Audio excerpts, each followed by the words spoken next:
Right now, the popular thing is that everyone says real estate is dead. Cash flow's dead. It's too difficult in 2026 and generally in the period after lockdown. But I built the majority of my portfolio after 2022 when rates doubled.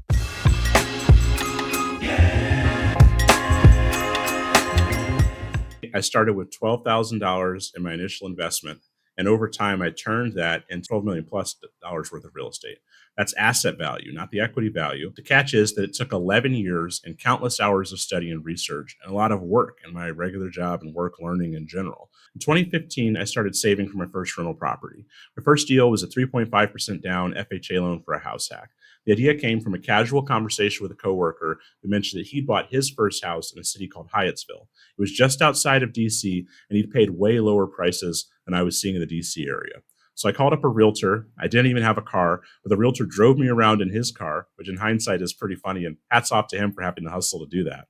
And I ended up buying my first house for $340,000. I needed 11,900 down to buy it, and that's the 12,000 from the story. So I got some seller credits for closing costs. It was just that 11,900 out of pocket. So I didn't know it at the time, but that house became the foundation for the next steps in my journey. Staying in that house let me cut my housing costs to $0. I rented the other four rooms in the house for $700 a piece, saved the extra money. That money allowed me to then save more to be able to start buying the next properties. It paved the way for the next properties I was able to purchase. So the next deal I bought was for around $96,000 in a less expensive market. And that property ended up being a cash guzzler. I actually lost money for a few years, but I was still saving money from the house hack on a regular basis. So that savings allowed me to then buy another property the next year for $130,000. So we're up to, three properties, one a year.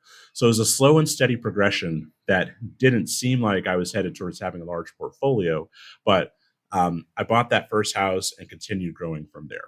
So it was the operations and experience from operating these properties that helped me to start understanding what was a good deal. All the mistakes that I was making helped me start learning what were things I didn't want to do in the future. That combined with my higher understanding of real estate helped me to begin to make more money at my job. So I was doing a software sales job at the time where I was selling to real estate professionals. So the more I was getting into real estate because of those couple deals, the more I was able to connect more with my clients. They were seeing me as somebody that really was moving towards being in the industry. That became a key part of the next wave of growth. So the next wave of growth didn't come only from those first properties, but it was made possible by the skills that I learned from operating those properties. I became better and better at sales and better at connecting with my clients, that I was able to have my income come up substantially. And this is an important point because it's extremely difficult to build a rental portfolio purely using BRRRR.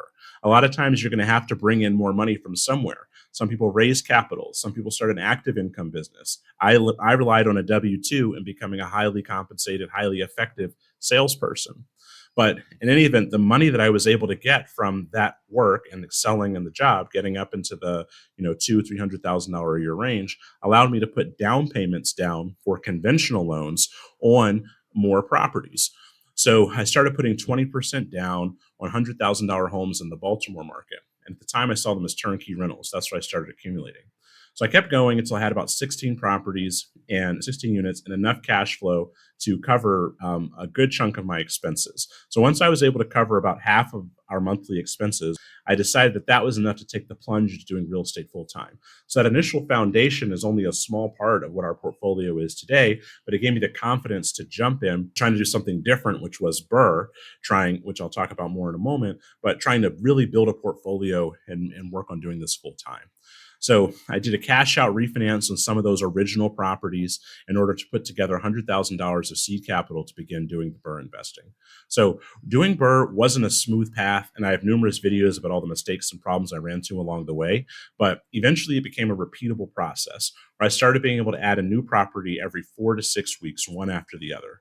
So for anyone that doesn't know about BRRRR, basically the idea is you buy a property, you rehab the property, then you rent it out, refinance to recover your money that you put into the property, and then you repeat the process. So the idea is to do this repeatable process, but it's extremely difficult for people to do this process and then to do it in a repeated way consistently is harder even still. So the reason that I was able to do this consistently for several years, one after the other, was because for a couple of reasons. The first is that I was buying in a city that had high price to value ratios. So we had high rents relative to the value of the properties, which meant that there was enough margin to do BRRRR, which might have been more difficult in a lot of other cities. And this is common in a lot of these post-industrial cities like Baltimore, Detroit, different parts of Ohio.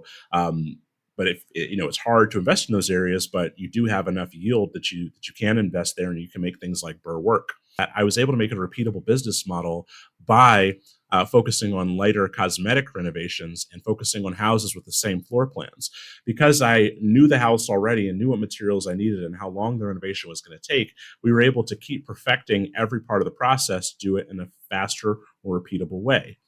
Not and that wasn't just the houses or the type of renovation, it was also the way that I worked with the people around me. I learned that my contractors were willing to give me better pricing if they didn't have to have time when they weren't working and they didn't have to find more work. So I did large enough renovations for them to keep working. I found out that my hard money lender was happy to keep lending me money and that he made more money the faster that I turned the money over. So that was also part of why I dialed the deals in to every 4 to 6 weeks.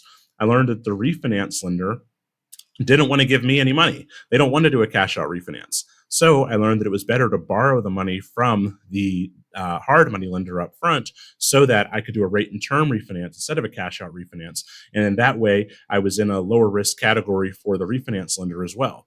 So the point isn't that I found hacks to the situation. It's that I found out how to solve the problem for each other person involved in the situation. And when I solved their problems, then they were willing to solve my problems as well.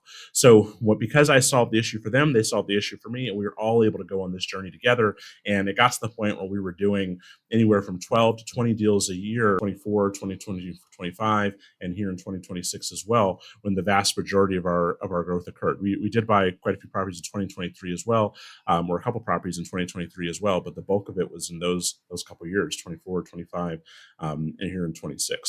So by buying in these cities with these high price to rent ratios and creating a clean BRRRR process, I was able to keep doing BRRRR even though other people said that it wasn't possible given the time of year.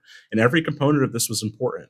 If we had done 6 month renovations, we would have done this whole process at much slower. So instead of one renovation every month, there would have been one renovation every 6 months, and that would have slowed the process down quite a bit. So every part of it was extremely important. And now we've built up a portfolio that probably will not have as much appreciation as we might have had in other areas, but it will still have some appreciation probably. And even if it doesn't, even if it only just has inflation, it'll still be leveraged inflation. So because we bought the properties with debt, we'll still be making money and accumulating more wealth as the properties inflate in value, even if they don't truly appreciate in value. So this is a market where units are worth about $160,000 a unit. A house is maybe worth 200, but a duplex is maybe worth 220 for 2 units. So we buy a mix of both, and that's why the average is 160. When you put them all together, you have 75 units and 160,000 a unit is about $12 million of total asset value. And it all started with that $12,000. Now, as I've said a number of times, just because I don't want it to be misconstrued, that's not the equity value. Our net worth isn't $12 million. Certainly don't have $12 million of cash in the bank, but that's the value of the asset that we've been able to put together. Over time, as the years go on, that asset will be paid down and it'll probably be worth it'll go from 12 million to 24 million or more in real actual wealth. Right now, it's just an asset that creates cash flow to finance our life. So at each step along the way, it wasn't passively reading charts. It was actively getting into the grind and figuring out how to sell better, how to find affordable houses, how to renovate better, and then getting into the weeds of every part of the BRRRR process. That's where the real value is created in the active process of fine tuning the business and finding ways to make it better.